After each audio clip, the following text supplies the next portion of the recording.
চতুর্থ শ্রেণীতে যুক্ত হচ্ছে নতুন 2 বই। শেখানো হবে সঙ্গীত, নৃত্য ও নাট্যকলা। বহুমাত্রিক দক্ষতা গড়ার পরিকল্পনা। কাল মৌলভীবাজার যাচ্ছেন প্রধানমন্ত্রী। উদ্বোধন করবেন তৃতীয় ধাপে ফ্যামিলি কার্ড বিতরণ কর্মসূচি।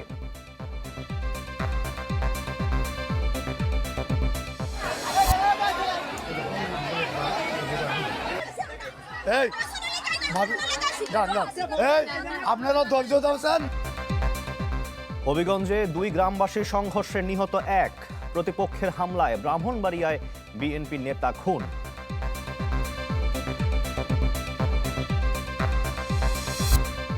থামছেই না সীমান্তে উত্তেজনা। চাঁপাইনবাবগঞ্জ সীমান্তে আবারও এক নারীকে পুশ ইনের চেষ্টা, বিজিবির প্রতিবাদ।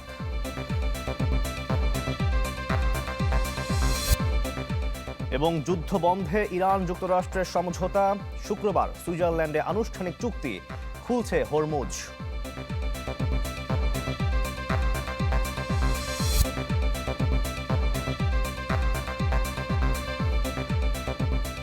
আমন্ত্রণ চ্যানেল 24-এর সকাল 9টার খবরে। শুনছিলেন সংবাদ শিরোনাম, আপনাদের সাথে আছি শাকিল আহমদ। অন্যান্য প্রসঙ্গ, শুধু বাংলা, ইংরেজি বা গণিত নয়, এবার প্রাথমিকের পাঠ্য বইয়ে যুক্ত হতে যাচ্ছে নাচ, গান আর খেলাধুলার পাঠও। আগামী বছর থেকে চতুর্থ শ্রেণীর শিক্ষার্থীদের জন্য শিল্প ও সংস্কৃতি এবং ক্রীড়া নামে 2টি নতুন বই চালুর পরিকল্পনা সরকারের। প্রাথমিক ও গণশিক্ষা প্রতিমন্ত্রী চ্যানেল 24-কে জানান, শিশুদের বহুমাত্রিক দক্ষতা গড়ে তুলতেই এই উদ্যোগ। তবে শিক্ষাবিদদের মতে মৌলিক বিষয়গুলোতে দক্ষতা বৃদ্ধিতে গুরুত্ব দিলে লাভবান হবে শিক্ষার্থীরা। আবির হোসেনের রিপোর্ট, ক্যামেরায় ছিলেন আমানুল্লাহ আমান। চতুর্থ শ্রেণীতে বর্তমানে পড়ানো হয় 6টি বিষয়: বাংলা, ইংরেজি, গণিত, বাংলাদেশ ও বিশ্ব পরিচয়, প্রাথমিক বিজ্ঞান, ইসলাম ও নৈতিক শিক্ষা। এর সাথে আগামী বছর থেকে আরও 2টি বিষয় যুক্ত করতে চায় সরকার। একটি হলো শিল্প সংস্কৃতি, অন্যটি ক্রীড়া, যেখানে গুরুত্ব পাবে সঙ্গীত, নাট্যকলা এবং চারুকলার মতো বিষয়। পাঠ্যপুস্তকেও আসলে কোনো পরীক্ষা থাকবে না, আগের মতোই থাকবে। সামষ্টিক মূল্যায়ন হবে, ধারাবাহিক মূল্যায়ন হবে। জাতীয় শিক্ষাক্রম ও পাঠ্যপুস্তক বোর্ড এনসিটিবি বলছে, চতুর্থ শ্রেণীতে নতুন 2টি বইয়ের পৃষ্ঠা সংখ্যা হতে পারে 80 থেকে 100, যাতে ব্যয় হবে জনপ্রতি 50 টাকা। সব মিলিয়ে চতুর্থ শ্রেণীর প্রায় 44 লাখ ছাত্রছাত্রীর জন্য আলাদা ব্যয় হতে পারে প্রায় 22 কোটি টাকা। বইয়ের ছবিগুলো যাতে স্পষ্ট হয়, এই জন্য আমরা সাধারণত স্পেসিফিকেশনগুলো হাই স্পেসিফিকেশন দিই মাধ্যমিকের তুলনায়। সেই হিসাবে প্রাথমিকের বইগুলো তুলনামূলকভাবে মাধ্যমিকের চেয়ে ইউনিট প্রতি কষ্ট একটু বেশি পড়ে। প্রাথমিক ও গণশিক্ষা প্রতিমন্ত্রী বলছেন, শিক্ষার্থীদের বৈশ্বিক নাগরিক ও দক্ষ হিসেবে গড়ে তুলতেই প্রাথমিকে নতুন 2টি বিষয় পড়ানো হবে। স্পোর্টস এবং কালচার দুটোই ওই creative, team building, good citizen এগুলো তৈরি করে। 27-এ আমরা একটা ইন্ট্রোডাকশন দিচ্ছি, এটা কিছুদূর আমরা পাইলট হিসেবে ব্যবহার করব, যেন এগুলোর রেজাল্টসের ভিত্তিতে বড়ভাবে আমরা যেভাবে অ্যাকচুয়াল কারিকুলামটা সাজাতে চাই 28-এর জন্য, সেভাবে আমরা কাজ করব। তবে শিক্ষাবিদদের মতে চতুর্থ শ্রেণীতে 6টি বিষয়ের সাথে আরও 2টি বিষয় যোগ করলে বোঝা বাড়বে শিক্ষার্থীদের। আংশিকভাবে যে বিষয়গুলো পরিবর্তন হচ্ছে, তাতে আমাদের প্রাথমিক ও মাধ্যমিক শিক্ষার গুণগত মানের কোনো পরিবর্তন হবে না। এর চেয়ে বরং যে বিষয়গুলো প্রচলিত আছে সেখানেই কিন্তু আমাদের অনেক প্রয়োজন আছে এবং সেখানেই কিন্তু আমাদের দক্ষতার অনেক ঘাটতি রয়েছে। যারা এটা করছেন তাড়াহুড়া করে, সেটা আমি মনে করি জাতির শিক্ষা ব্যবস্থার জন্য আরেকটা বোঝা হিসেবে দাঁড়াবে। কেবল চতুর্থ শ্রেণী নয়, 2027 সাল থেকে ষষ্ঠ শ্রেণীতে নতুন 2টি বইয়ের চালুর সিদ্ধান্ত নিয়েছে শিক্ষা মন্ত্রণালয়। একটি কারিগরি ও বৃত্তিমূলক শিক্ষা, অন্যটি লার্নিং উইথ হ্যাপিনেস। মুখস্থ বিদ্যার উপর নির্ভরশীলতা কমিয়ে সরকার শিশুদের শারীরিক ও মানসিক বিকাশের জন্য যে উদ্যোগ নিতে যাচ্ছে, প্রাথমিক শিক্ষা সেটা কতটা অবদান রাখে সেটাই এখন দেখার বিষয়। আবির হোসেন, চ্যানেল 24, ঢাকা। কাল মৌলভীবাজার যাচ্ছেন প্রধানমন্ত্রী তারেক রহমান। এদিন সদর ও শ্রীমঙ্গল উপজেলায় তৃতীয় ধাপে ফ্যামিলি কার্ড বিতরণ কর্মসূচির উদ্বোধন করবেন তিনি। একই সাথে যোগ দেবেন জনসভায়। প্রধানমন্ত্রীর সফর ঘিরে ব্যাপক উৎসাহ উদ্দীপনায় রাজনৈতিক অঙ্গনসহ সাধারণ মানুষ। সবুজের সমারোহ, সাজানো চায়ের বাগান আর পাহাড়ের নীরবতা, সব মিলিয়েই প্রাকৃতিক সৌন্দর্যের এক অনন্য লীলাভূমি মৌলভীবাজার। 17 জুন প্রধানমন্ত্রী তারেক রহমানের আগমন ঘিরে সেখানেই এখন ভিন্ন আমেজ। সভাস্থলে চলছে সাজসজ্জা আর প্রয়োজনীয় অবকাঠামো নির্মাণ। পরিবেশ রক্ষা ও জনস্বার্থ বিবেচনায় জেলার কোথাও ব্যানার ফেস্টুন বা তোরণ স্থাপন করা হয়নি। মাননীয় প্রধানমন্ত্রীর নির্দেশেই তুরন পেস্টন এই সমস্ত আমাদেরকে নিষেধ করা হয়েছে, কারণ এটা অনেক অপচয়, অনেক টাকা অপচয় হয় এবং জনগণেরও দুর্ভোগ হয়। আমরা অধীর আগ্রহে ওনাকে বরণ করার জন্য মৌলভীবাজার জেলার 21 লক্ষ মানুষ এখানে অপেক্ষা করছে। আমাদের মেডিকেল কলেজ, পাশাপাশি একটি বিশ্ববিদ্যালয় এবং কাঠামোগত যে উন্নয়নগুলো আছে সাধনে উনি আমাদের যে স্বপ্ন সেটি বাস্তবায়ন করবেন আমরা আশা করি। ফ্যামিলি কার্ড বিতরণ কর্মসূচির আওতায় শ্রীমঙ্গলের মির্জাপুরের 1 নম্বর ওয়ার্ড এবং রাজনগরের ট্যাংরার 7 নম্বর ওয়ার্ডের তালিকাভুক্ত পরিবারগুলো সরাসরি পাবেন সরকারি সুবিধা। কার্ড দেওয়ার পরে খুব সুন্দরভাবে আমরা চলতাম পারমু, মাসে মাসে টাকা পাইমু, যে একটু আদায় করতে পারমু, খাইতে পারমু। টাকা পাইলে ভালো ফ্যামিলি চলবো, কষ্ট হইতো না। পুরো জেলার কয়েক স্তরের নিরাপত্তা নিশ্চিত করেছে আইন শৃঙ্খলা রক্ষাকারী বাহিনী।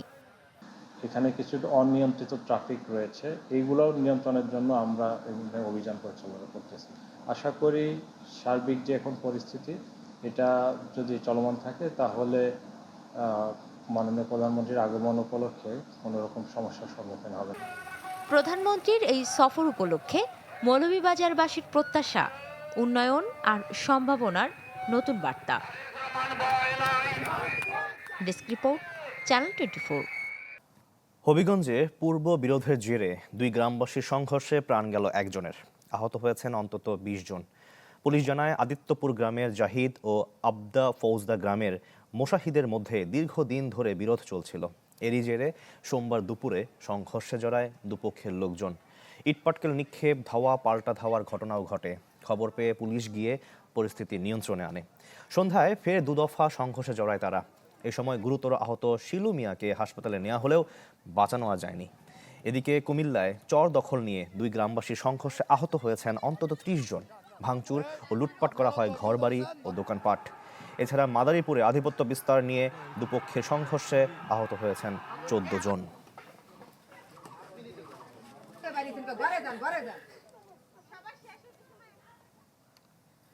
ব্রাহ্মণবাড়িয়ার সালিশি বৈঠকে বিরোধের জেরে প্রতিপক্ষের হামলায় নিহত হয়েছেন জাহাঙ্গীর আলম নামে এক বিএনপির নেতা। আহত হয়েছেন বেশ কয়েকজন। স্থানীয়রা জানায় প্রায় 5 বছর আগে জাহাঙ্গীরের ভাতিজির সঙ্গে বিয়ে হয় একই এলাকার আতাউল্লাহর। এরপর থেকে তাদের দাম্পত্য কলহ লেগেই থাকত। এ নিয়ে সোমবার সন্ধ্যায় সালিশি বৈঠক বসে এলাকায়। এতে উভয় পক্ষের মধ্যে কথা কাটাকাটি হলে আতাউল্লাহর লোকজন দেশীয় অস্ত্র নিয়ে মেয়ের বাড়ির লোকজনের ওপর হামলা চালায়। জাহাঙ্গীর সহ আহত হন বেশ কয়েকজন। তাদের উদ্ধার করে হাসপাতালে নেওয়া হলে চিকিৎসক জাহাঙ্গীরকে মৃত ঘোষণা করেন। এদিকে মাগুরায় চাচা ভাতিজার সংঘর্ষের সময় ছোড়া ইটের আঘাতে মৃত্যু হয়েছে আরব আলী নামে এক বৃদ্ধর।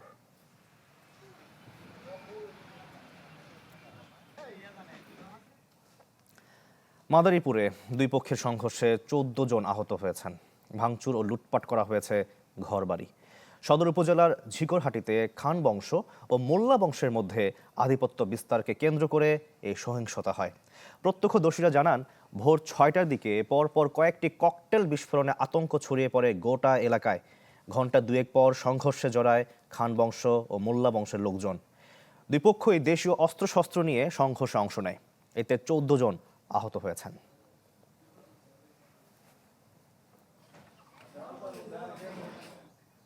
সীমান্ত পরিস্থিতি, চাঁপাইনবাবগঞ্জের রকুনপুর সীমান্ত দিয়ে আবারও এক নারীকে পুশ ইনের চেষ্টা করেছে বিএসএফ। তবে বিজিবির বাধায় সেই চেষ্টা ব্যর্থ হয়েছে। বিজিবি জানায় সোমবার রাতে রকুনপুর সীমান্তে নৌকাযোগে এক নারীকে পুশ ইনের চেষ্টা চালায় বিএসএফ এর RK ওয়াদা ক্যাম্পের সদস্যরা। এ সময় বাধা দেয় বিজিবির টহল দল। পরে শূন্যরেখায় অবস্থান করছেন এই নারী। এর আগে 13ই জুন একই সীমান্ত দিয়ে 15 জনকে পুশ ইনের চেষ্টা করে বিএসএফ। পরে তাদের ভারতে ফেরত পাঠানো হয়।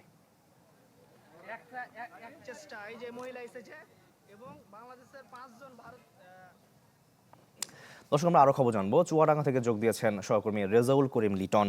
লিটন, আপনি সকাল থেকে আমাদেরকে সীমান্তের পরিস্থিতি খবর জানাচ্ছেন। এই মুহূর্তে কি খবর আছে আপনার কাছে জানাবেন?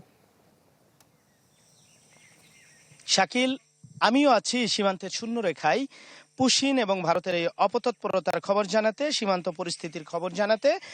তো আমি আগে যেমনটি আপনাদেরকে আমি দর্শকদেরকে বলছিলাম যে আসলে দেখেন, ভারত বাংলাদেশের নিকটতম প্রতিবেশী রাষ্ট্র এবং প্রতিবেশী দেশ, বলা হয় যে বন্ধু প্রতিম দেশ।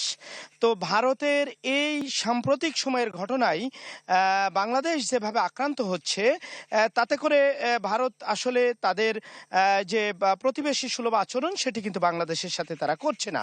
আপনি জানেন যে গত পরশুদিন বাংলাদেশের প্রধানমন্ত্রীর তথ্য উপদেষ্টা ডক্টর জাহিদুর রহমানকে তারা তাদের দিল্লি এয়ারপোর্টে প্রায় 3 ঘন্টা তারা আটকে রাখে, তারা তাকে দিল্লিতে ঢোকার অ্যাক্সেস দেয় না। জানেন তিনি রাষ্ট্রীয় সফরে গিয়েছিলেন, পরে তিনি বাংলাদেশে ফিরতে বাধ্য হয়েছেন। তো এই যে আমাদের দেশের যারা গুরুত্বপূর্ণ ব্যক্তি আছেন, রাষ্ট্রীয় অতিথি আছেন, তাদেরকেও কিন্তু ভারত এক প্রকার হ্যারাসমেন্ট করছে। এবং এই সীমান্তের এখন যে পরিস্থিতি, শাকিল, আমি আপনাকে দেখাই, আপনি দেখবেন যে এখানে আমি আছি একেবারে ভারতের আপনাকে যে ভারতবর্ষে আপনাকে স্বাগত জানাই। এই ভারতবর্ষে আসলে শাকিল, ভারত কিন্তু এরকম ছিল না। আমি ভারতের এই পশ্চিমবঙ্গের সীমান্তে আছি, এটি নদিয়া জেলা। সীমান্তে আছি, এটি নদিয়া জেলা, আমার সামনেই নদিয়া জেলা, পশ্চিমবঙ্গের সীমান্ত। আমি এখানে আপনি দেখছেন সামনের যে যারা ভ্যান চালক আছে তারা ভারতের। আমি সবার সাথে কথা বলেছি, তারা বলছেন যে একসময় এই ভারত ছিল অতিথি পরায়ণ একটি দেশ এবং সুন্দর গণতান্ত্রিক একটি দেশ। কিন্তু আপনি জানেন যে বিশেষ করে ভারতে বিজেপি সরকার ক্ষমতায় আসার পর থেকেই তারা আগ্রাসী হয়ে উঠছে। তারা বিশেষ করে উগ্রপন্থী এই হিন্দু দলটি যখন ভারতে ক্ষমতায় আসে, আন্তর্জাতিক বিশ্লেষকরা বলছেন তারপর থেকেই ভারতের সামাজিক রাজনৈতিক চিত্র পরিবর্তন হতে থাকে এবং তারা কিন্তু তাদের প্রতিবেশী দেশ ভারতের, শুধু বাংলাদেশ নয়, পাশের প্রতিবেশী দেশের সাথেও তারা এরকম বিমাতা সুলভ আচরণ শুরু করে। তো বাংলাদেশের এখন পর্যন্ত যে অবস্থা, বিজিবি পজিশনে আছে সীমান্তে। বিজিবি বলছেন যে কোনো অপতৎপরতা রুখে দিতে সর্বদা বাংলাদেশ বর্ডার গার্ড ব্যাটালিয়ন প্রস্তুত আছে। চুয়াডাঙ্গা 6 ব্যাটালিয়নের অধিনায়ক লেফটেন্যান্ট কর্নেল নাজমুল হাসান জানিয়েছেন সমস্ত লজিস্টিক সাপোর্ট দিয়ে সীমান্তে সবসময় বিজিবি জওয়ানদের প্রস্তুত রাখা হয়েছে। কোনো মতেই কোনো অপতৎপরতা ভারতের তারা বিন্দুমাত্র প্রশ্রয় দিবে না বাংলাদেশ। শাকিল, জি ধন্যবাদ আপনাকে। দর্শক, চুয়াডাঙ্গা থেকে সীমান্ত পরিস্থিতির সবশেষ খবর আমরা জানছিলাম। দলীয় সাংবাদিকতা কিংবা তোয়াজ তোষণ নয়, বরং বস্তুনিষ্ঠ সাংবাদিকতার মাধ্যমে দেশের ইতিবাচক পরিবর্তনে গণমাধ্যমের সহযোগিতা চেয়েছেন প্রধানমন্ত্রী তারেক রহমান। সচিবালয়ে সরকার প্রধানের সাথে বৈঠক শেষে এ কথা জানান টেলিভিশন চ্যানেলগুলোর সম্পাদকরা। বলেন, স্বাধীন সাংবাদিকতার পরিবেশ তৈরি, পেশাগত সুরক্ষা সহ বিভিন্ন প্রসঙ্গে আলোচনা হয়েছে।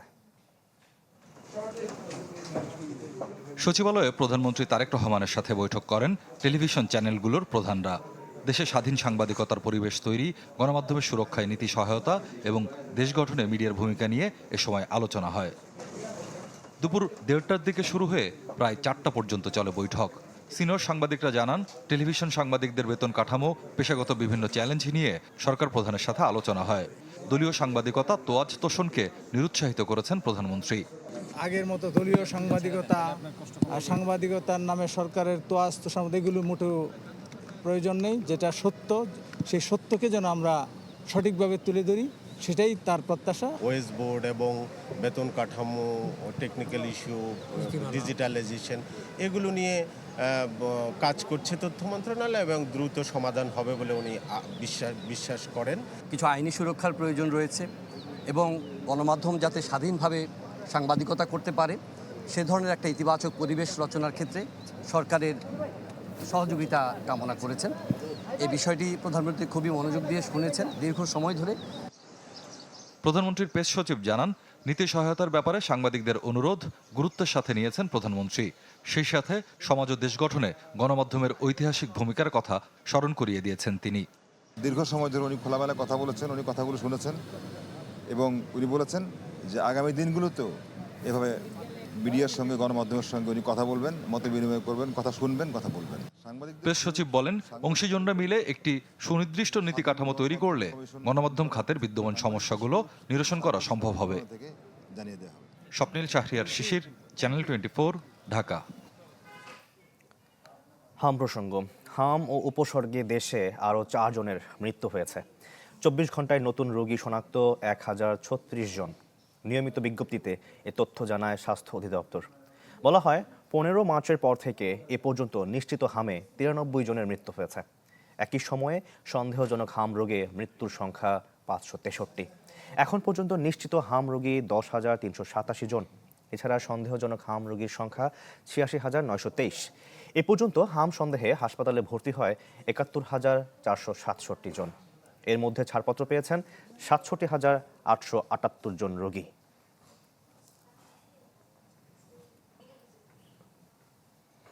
দর্শক, আমরা আরো খবর জানবো। কুমিল্লা থেকে যোগ দিয়েছেন জাহিদুর রহমান। জাহিদ, কুমিল্লার কি অবস্থা জানাবেন আমাদেরকে?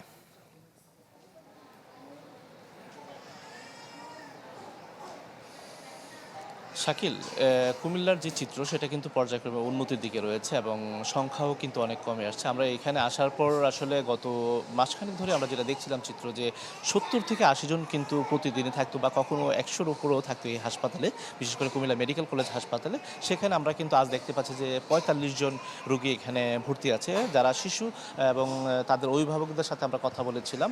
অনেকেই দেখা গেছে 2-3 দিন আগে এখানে ভর্তি হয়েছেন এবং অনেকেই বর্তমানে সুস্থ। আমরা বেশ কয়েকজন রোগীর যারা স্বজন, শিশুদের যারা স্বজন, তাদের সাথে কথা বলেছি। তারা এখানে আসার পর তারা বলছেন যে আসলে আগের চেয়ে অনেক সুস্থতা অনুভব করছেন এবং অনেকেই যারা সুস্থ হয়েছেন তারা বাড়ি ফিরে গেছেন। তো আমরা তাদের কাছে কারণগুলো জানতে চাইলাম। তারা কিন্তু যেটা বলছেন যে জ্বর, আবার কখনো কাশি, এরকম সন্দেহেই কিন্তু তারা এই হাসপাতালে তাদের যে শিশু তাদেরকে নিয়ে আসা হয়েছে। আসার পর চিকিৎসকরা তাদেরকে যে চিকিৎসা দিয়েছেন সেটার কারণে কিন্তু তারা এখন অনেকটাই সুস্থ এবং যারা ভর্তি আছেন তারাও হয়তো যে কোনো মুহূর্তে ছাড়পত্র নিয়ে বাড়িতে ফিরে যাবেন, এটুকু তাদের কাছ থেকে জানতে পেরেছি। তো এই বিষয়টা নিয়ে আমরা চিকিৎসকদের সাথেও কথা বলেছিলাম। চিকিৎসকরা যে বিষয়টা বলছেন যে আসলে যারা জ্বর বা কাশিতে আক্রান্ত বা হামের কোনো উপসর্গ দেখা দেয় তখনই যেন তাৎক্ষণিক নিকটস্থ যে উপজেলা সরকারি স্বাস্থ্য কমপ্লেক্স সেখানে বা কুমিল্লা মেডিকেল কলেজ হাসপাতাল সেখানে যেন নিয়ে আসা হয়। তো আমরা এ পর্যন্ত চলতি বছরের শুরু থেকে এ পর্যন্ত দেখেছি যে কুমিল্লায় কিন্তু 2000-এরও অধিক শিশু যারা হাম আক্রান্ত বা হাম উপসর্গ নিয়ে এসেছেন এই হাসপাতালে, পরবর্তী কিন্তু তারা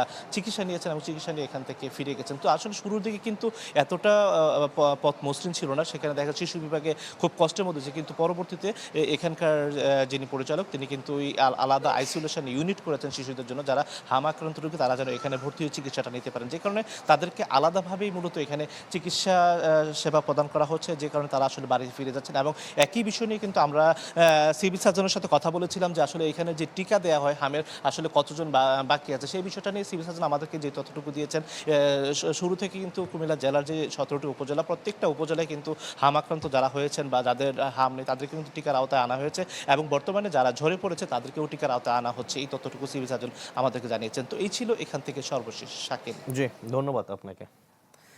দর্শক, কুমিল্লা থেকে হাম পরিস্থিতির সবশেষ খবর আমরা জানছিলাম। সরকারি তদন্ত প্রতিবেদনের বিরুদ্ধে আপিলের প্রস্তুতি নিচ্ছে আদ্দিন হাসপাতাল কর্তৃপক্ষ। বিকেলে সংবাদ সম্মেলনে এ তথ্য জানান হাসপাতালটির নির্বাহী পরিচালক ডাক্তার শেখ মহিউদ্দিন। বলেন, শিশু ওয়ার্ডে কার্বন ডাই অক্সাইডের মাত্রা বেড়ে মৃত্যুর যে অভিযোগ উঠেছে তার বৈজ্ঞানিক কোনো ভিত্তি নেই। তবে ভেন্টিলেশন ব্যবস্থায় কোনো ত্রুটি আছে কিনা তা খতিয়ে দেখতে এবং প্রয়োজনীয় সংস্কারে বুয়েটের বিশেষজ্ঞদের নিয়োগ দেওয়া হয়েছে। একই সঙ্গে হাসপাতালের লাইসেন্স ফিরে পেতে অর্থ নিয়ে তদবিরের অভিযোগ প্রত্যাখ্যান করেন তিনি।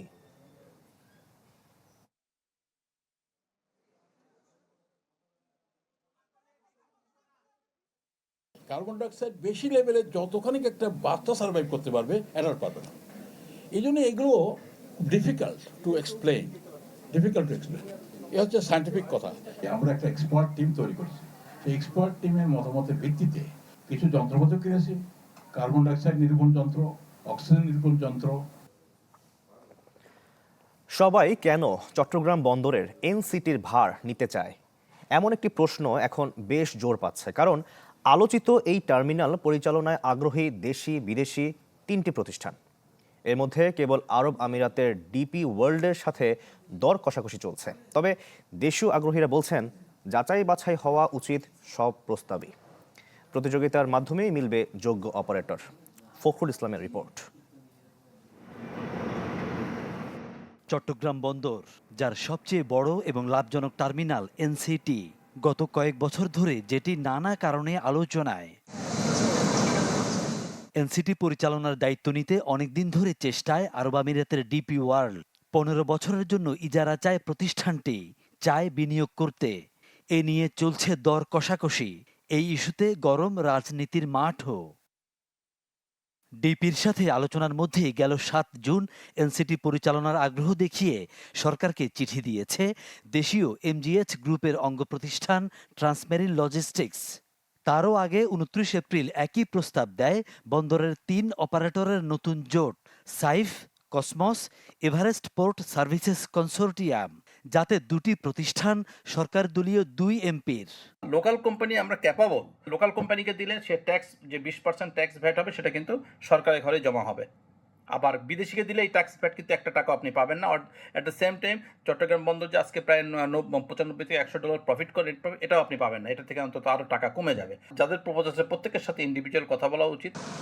প্রশ্ন উঠেছে, সবার আগ্রহের কেন্দ্রে কেন এনসিটি? তথ্য বলছে বন্দরের মোট কন্টেইনার হ্যান্ডলিংয়ের অর্ধেকের কাছাকাছি হয় এনসিটিতে, যেখানে কন্টেইনার প্রতি বন্দরের যে $56.15 ব্যয় হয় তার অধিকাংশ পায় অপারেটর। এর মধ্যে বেড়েছে বন্দরের ট্যারিফও। তাছাড়া এখন সেখানে নতুন সরঞ্জাম ছাড়া খুব একটা বিনিয়োগের দরকার নেই, ফলে শুরু থেকেই মিলবে মুনাফা। যার সাথেই চুক্তি করা হোক সেটা যেন কনসেশন চুক্তি না হয়, সেটা যেন শুধুমাত্র টার্মিনাল অপারেট হয়। সেই ক্ষেত্রে এখন যেভাবে সিডিডিএল করছে, যে বেনিফিট কোম্পানিগুলো পাওয়া দরকার সেটি আমরা করব। কর্তৃত্ব বন্দরে থাকবে। ক্লজগুলো কি ছিল এগুলো জানানো হয় নাই। আমরাও ফরওয়ার্ড পক্ষ থেকে বারবার বলছিলাম যে এটা জানানো হোক যে আপনারা কী শর্তে তাদেরকে দিচ্ছেন। গ্রেফিল্ডে আমি আমার টাকা খরচ করে আমি তাকে কেন দিব? আমি যখন বাইরেই দিচ্ছি, আমি মনে করি গ্রিনফিল্ড দেওয়াই ভালো আমাদের। পাশাপাশি কারো কারো নজর আবার সিসিটিতে, যার বর্তমান অপারেটরের মেয়াদ শেষ হবে আগামী অক্টোবরে।